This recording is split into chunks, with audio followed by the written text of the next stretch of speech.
Hola, en este video vamos a discutir bienes públicos. Hasta la semana anterior, la semana pasada discutimos recursos comunes, que si recuerdan eran recursos a los cuales no podíamos excluir a nadie, o por lo menos dentro de una comunidad determinada no podíamos excluir a nadie de su consumo o de su explotación. Y también tenían esta característica de que eran recursos para los cuales había rivalidad. Es decir, si yo consumía más de ese recurso, te iba a dejar a vos con menos recursos para consumir. Esta semana nos enfocamos en bienes públicos, que también son bienes que no tienen exclusión. Es decir, el acceso a ese bien es libre, por lo menos para la comunidad o población que estemos pensando. La característica distintiva, sin embargo, en este caso es que estos bienes no van a ser rivales. Si yo consumo más de ese bien, no te estoy privando a vos de que lo puedas consumir. Y acá tenemos muchos ejemplos. El aire limpio, el conocimiento en cierta medida, si ese conocimiento está, por ejemplo, disponible en la web y abierto. La infraestructura pública en general, podemos pensar ciertos parques, el uso de ciertos hospitales públicos. La seguridad, la defensa, digamos, el hecho de que yo me beneficie de ser protegido por el ejército no te perjudica de ninguna manera a vos de que también puedas ser defendido. Y una infinidad de otros bienes públicos, como podría ser una campaña de eliminación de mosquitos contra el dengue. Podría ser, nadie me excluye de poder ser beneficiado, y al mismo tiempo el hecho de que yo me esté beneficiando de eso no te disminuye en ninguna medida a vos de que puedas consumirlo también. Los bienes públicos van a tener problemas específicos, en particular en cuanto a su provisión, porque si no hay problema con su consumo, digamos, entonces sobre todo el problema va a estar del lado de la provisión, de si ese bien público se provee o no se provee y en qué magnitud se provee. Rápidamente podemos tener una intuición de por qué el mercado, digamos, como lo pensamos, no va a ser capaz de proveer ese bien público de manera eficiente.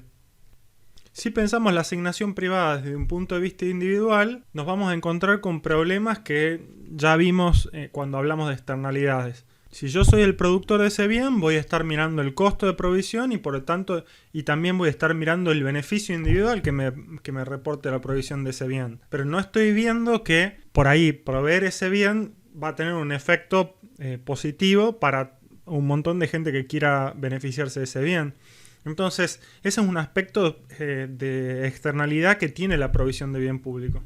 Dicho de otra manera, desde la lógica individual, si yo solamente estoy determinando la cantidad que voy a producir o asignar para cubrir mi propia necesidad de bien público, en general, digamos, esa decisión siempre va a ser de una provisión menor a la que sería si estoy pensando en el beneficio que va a tener para todo el resto de los usuarios.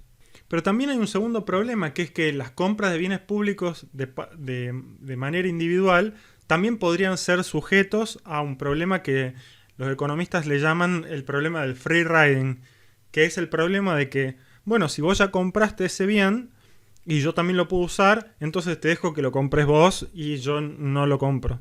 Pero si todos pensamos de esa manera, ninguno lo termina comprando. Digamos, todos nos quedaríamos en esa situación esperando a que alguien más lo provea. Entonces, claramente desde una lógica individualista no parece que haya una forma de solucionar la provisión del bien público. Vamos a empezar nuestra discusión sobre los bienes públicos mirando tres preguntas que se hace la teoría económica más tradicional. La primera de estas preguntas sería ¿cuándo sería eficiente, siempre pensando desde la lógica de la eficiencia en el sentido de Pareto, la provisión de un bien público? Y para esta pregunta en particular vamos a estar pensando una situación en donde proveemos o no proveemos un cierto bien. Luego vamos a analizar la pregunta de qué cantidad debería proveerse. Aquí en particular estamos pensando una situación en donde podríamos proveer distintas cantidades de bien público, entonces querríamos buscar una condición que establezca la cantidad eficiente.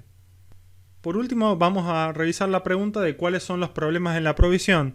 Ahora, independientemente de si hay un bien que es eficiente proveerlo, vamos a mirar si ese bien se podría proveer o no. Y aquí vamos a estar mirando cuestiones como los incentivos del free riding. Vamos a explorar las respuestas de acuerdo a lo que sugiere la teoría económica tradicional en los próximos videos.